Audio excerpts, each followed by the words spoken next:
আঙ্গো ক্লাসের মাস্টার কো জন্য আমি পাইলট হয়ে হামনা রে।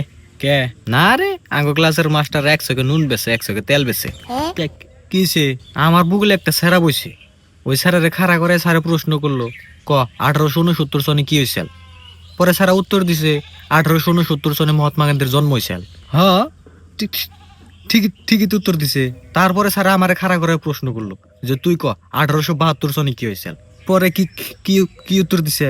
তারপরে আমি উত্তর দিছি যে 1872 সনে তখন মহাত্মা গান্ধীর 3 বছর বয়স হয়েছিল। এই উত্তর হইনা স্যার আমার গার্ডের বাইক করে দিল। আচ্ছা, হে জন্য তো তুমি এক ক্লাসে 5 বছর ধরে পড়তেছ।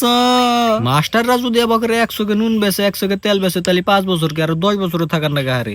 কিন্তু হেকলা আমি পাইলট ওই সারমো এবারে।